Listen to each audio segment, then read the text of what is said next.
Good morning, my dear students. Today we will discuss laws of motion for class 9.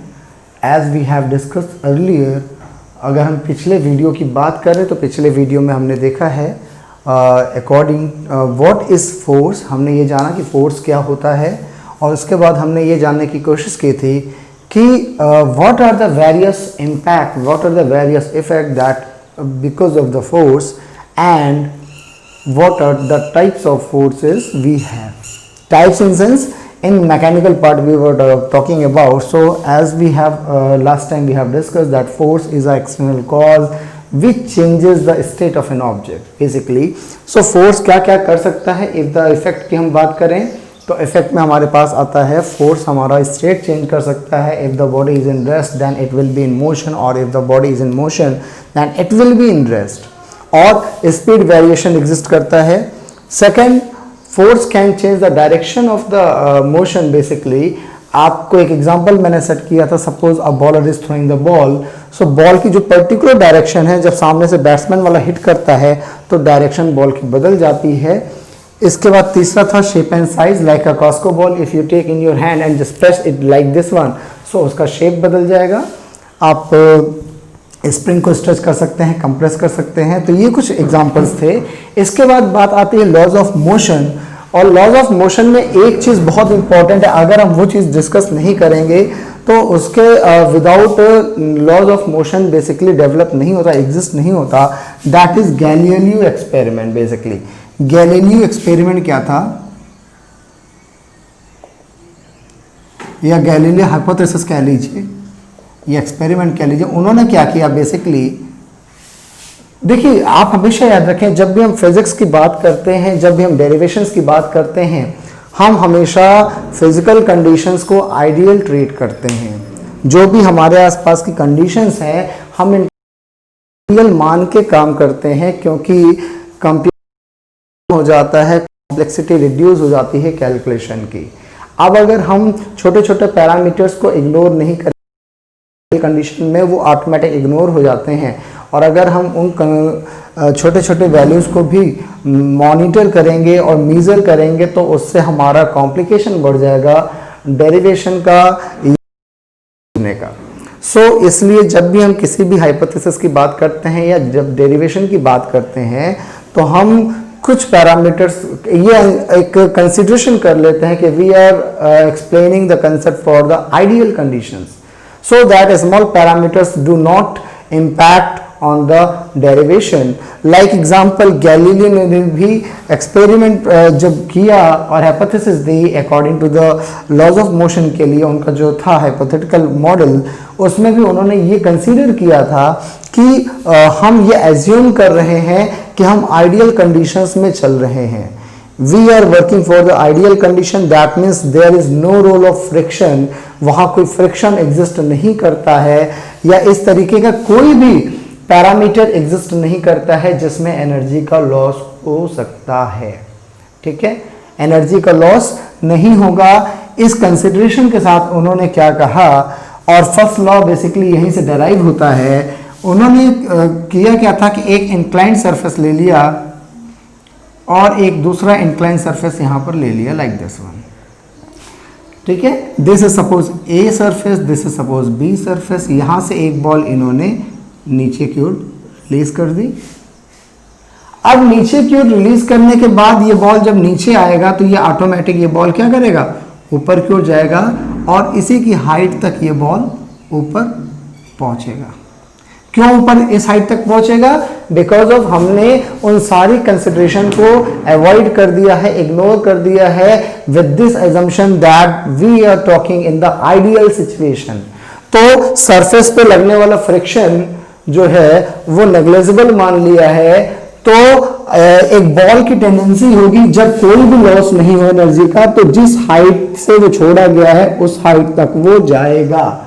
इस consideration को आप कुछ इस तरीके से समझें, जब हम एक सिंपल पेंडुलम को किसी एक डिस्टेंस उतना ही दूर आने की कोशिश करता है, राइट. सो एग्जैक्टली गैलीलियो ने भी यही चीज यहां पर इंट्रोड्यूस करी और कहा कि ये तब बॉल जब तक वो अपनी उस हाइट के इक्वल अपने आप को अटेन नहीं कर लेता। ठीक, अब इसके बाद क्या किया गया, अब इसके बाद इन्होंने किया क्या, इस प्लेन बी का जो स्लोप है उसको घटा दिया, लाइक ऐसे कर दिया। ठीक, अब ये बॉल उसी हाइट तक जाना है, सपोज दिस इज सी, अब ये बॉल उसी हाइट तक गया। नाउ सी, यहां पे डिस्टेंस वेरी है, ज्यादा है यहां पे डिस्टेंस। ठीक, फिर बॉल उसी हाइट तक जा रहा है। इन्होंने गैलीलियो साहब ने इसका और ज्यादा स्लोप डिक्रीज कर दिया। अब ये बॉल कहीं यहां आ रहा है।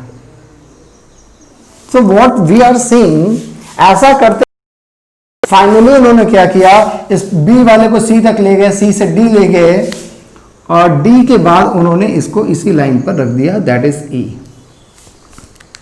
नाउ अब क्या है गैलीलियो का, अकॉर्डिंग टू दिस थियरी, अब ये बॉल हमारा इस पाथ पर लगातार मूव करता रहेगा, ये कहीं भी रुकेगा नहीं। क्यों नहीं रुकेगा, क्योंकि कंडीशन दी है गैलीलियो ने कि ये बॉल रुकेगा कहां, जब वो उस हाइट को अटेन कर लेगा जिस हाइट से उस बॉल को हमने ड्रॉप किया है, जिस हाइट से हमने उस बॉल को रिलीज किया है, उस हाइट तक इस बॉल को जाना है, और ये जाएगा, इन सारे कंडीशंस में जा रहा था। तो इस कंडीशन में भी ये बॉल उस हाइट तक अटेन करेगा। जब तक इस बॉल उस हाइट को अटेन नहीं करता तब तक हमारा बॉल लगातार मोशन में रहेगा। Now understand this one very clearly कि हम ये आइडियल कंडीशंस की बात कर रहे हैं, अदरवाइज आप भी जानते हैं, टू बी वेरी प्रैक्टिकल, आप इस तरह कोई भी बॉडी अगर आप फ्रीली मूव करा दें तो आफ्टर सर्टेन पीरियड वो बॉडी रेस्ट कंडीशन में आ जाती है because of the friction between the surface and the body, right. लेकिन since we have pre-assumed, since Galileo has pre-assumed that the condition is taken as an ideal, there are no losses that are going to make the energy loss of the body that will change the motion, or you can say the motion of the body. So in this situation this ball will continue to be in motion, until it attains this particular height, right? Now you can understand very well कि अगर ये horizontal level है तो हमारा ये ball कभी भी इस हाइट को अटेन नहीं करेगा, और अगर ये बॉल इस हाइट को अटेन नहीं करेगा, इसका मतलब ये बॉल लगातार मोशन में बना रहेगा। और यहीं से हमारा आता है Newton's first law of motion. आज हम फर्स्ट लॉ तक ही बात करेंगे फिलहाल, Newton's first law of motion. इसी कंसेप्ट से ये डेवलप होता है Newton's first law of motion, और उस कहता क्या है कि any body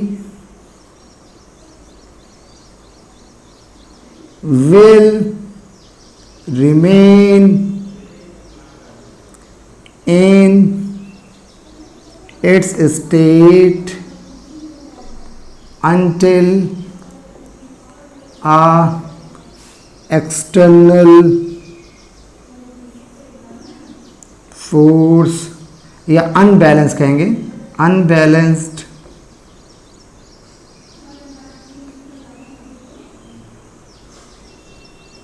force is applied.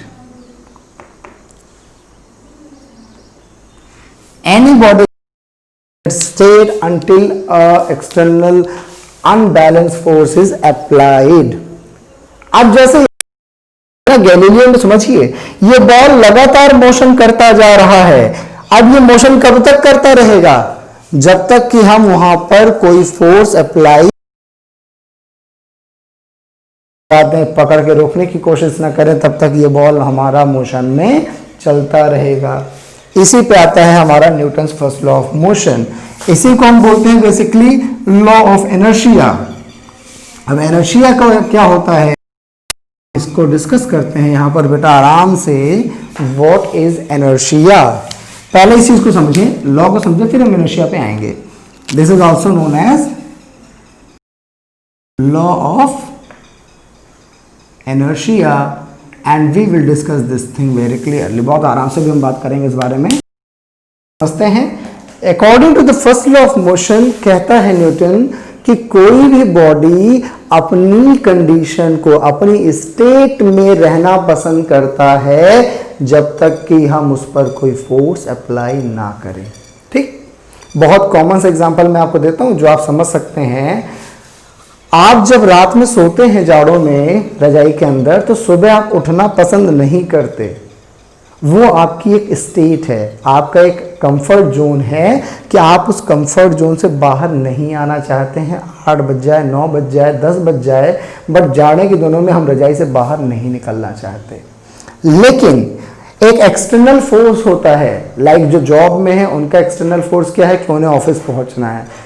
Student हैं, उनका एक्सटर्नल फोर्स क्या है, उनके पेरेंट्स हैं, क्योंकि वो तो नहीं जाना चाहते। स्कूल नहीं है आपका कोई एक्सटर्नल फोर्स, ठीक है। आप तो चाहते हैं कि आपको स्कूल ना जाना पड़े, आपको फीवर आ जाए, आप घर पे रहें, but these are the external forces. कौन? वो पेरेंट हैं जो आपको सुबह हिला कर उठाते हैं, उठो स्कूल जाना है।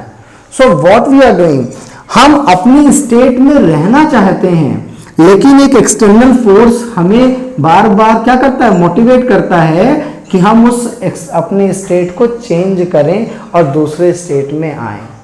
तो न्यूटन भी यही कहता है कि कोई भी बॉडी अपनी स्टेट को बदलना नहीं चाहता स्वतः, ठीक है, जब तक कि हम उस पर कोई फोर्स अप्लाई नहीं करें, जब तक कि हम उस पर कोई बाहर से एक्सटर्नल एप्लीकेशन ना प्रोवाइड करें, ठीक है। क्योंकि कोई भी अपने कंफर्ट जोन को छोड़ के थोड़ी ना आना चाहता है। लाइक एग्जांपल अभी आप बात करें, यहाँ पे मैं आपकी क्लास ले रहा हूँ और आपको एक यूट्यूब चैनल के माध्यम से कन्वे कर रहा हूँ।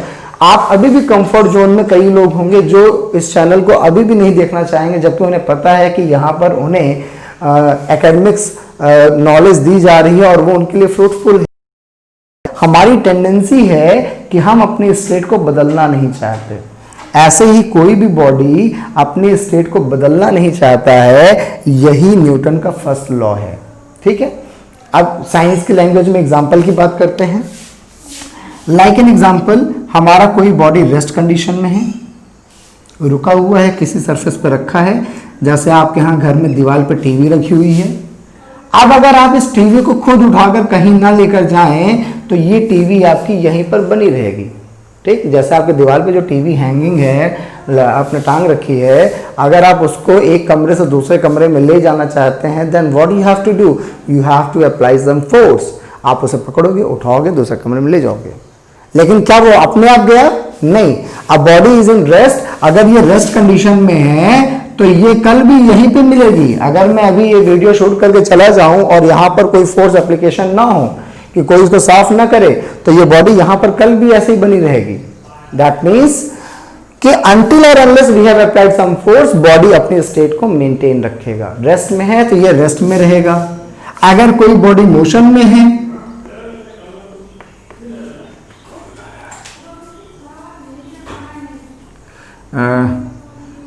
थोड़ा सा ड्राइंग की हम बात बाद में करेंगे।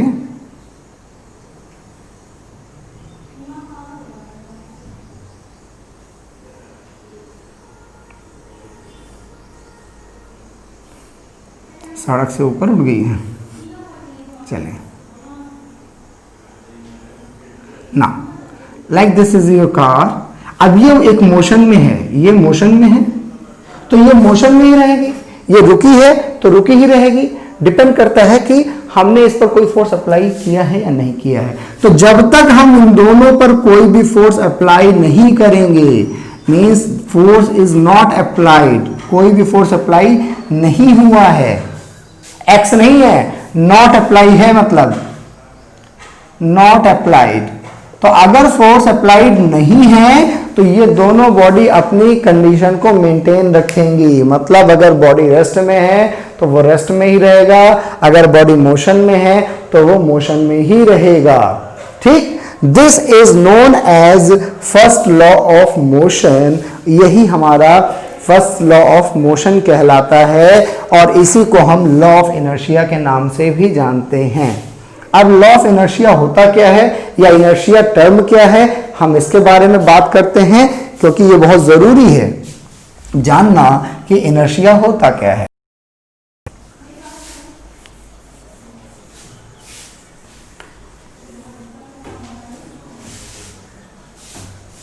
अब अगर हम बात करें इनर्शिया की, बेटा इनर्शिया को हम हिंदी में बोलते हैं जड़त्व। ठीक, इनर्शिया इज नोन एज जड़त्व। और ये है क्या? It is a internal property of object which resist any changes in its state।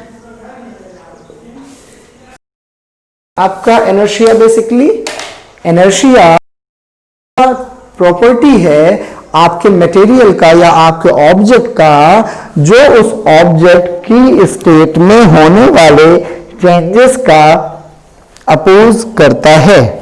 ठीक है, इनर्शिया क्या है? It's a internal property of object which changes, which resist the change of any change of its state. कोई भी state जो है body की, उस स्टेट के चेंज का विरोध करना, यही इनर्शिया कहलाता है। जैसे एक पेन, अगर आपके पास एक टेबल है और इस टेबल पर एक बॉल रखी है, इस पे आप हल्का सा भी फोर्स लगाएंगे तो ये बॉल आगे की ओर मूव कर जाएगी बहुत इजीली, क्योंकि इसकी इनर्शिया वैल्यू कम है, इनर्शिया कम है। लेकिन इसी सरफेस पर अगर एक कोई क्या कहते हैं लोहे की मशीन रखी है, suppose a machine is there, जितना फोर्स आपने यहां पर लगाया है आप उतना ही फोर्स यहां पर लगाएंगे तो ये बॉडी आगे की ओर मूव नहीं करेगी। Why? Because of its inertia is more and it's inertia is less. इसका इनर्शिया ज्यादा है और इसका इनर्शिया कम है। कुछ लोग कंफ्यूज होते हैं कि सर इनर्शिया और मास, ऐसा तो नहीं कि ये भारी है इसलिए। देखिए, इनर्शिया और मास दो अलग अलग चीजें हैं। हाँ, ये जरूर है कि जिस बॉडी का मास ज्यादा होगा उसका इनर्शिया भी ज्यादा होगा, लेकिन बोथ आर डिफरेंट क्वांटिटीज। और इसके बारे में और डिटेल में हम पढ़ेंगे नेक्स्ट वीडियो में। तब तक आप इसको देखें, आप रीड करें। आज मैंने आपको एक टॉपिक समझाया है न्यूटन्स लॉ ऑफ मोशन में, और आपको मैंने एक ऑप्शन दिया है कि go through the discuss about inertia, read about the inertia. We will later discuss in our next video regarding to the inertia and make more subscription. First of एक चीज और आपको कन्वे करना चाहूंगा कि आप सभी के सपोर्ट से right now we have completed 1000 subscriber on our channel. So in the upcoming days we will live stream the classes so that you can connect us lively and you can put your comments, your queries directly to us while the video is going on. So till then please subscribe more and more, go through the channel, go through the videos and study yourself at your home. So इसी के साथ next video के बाद हम मिलते हैं inertia के बारे में। Thank you very much.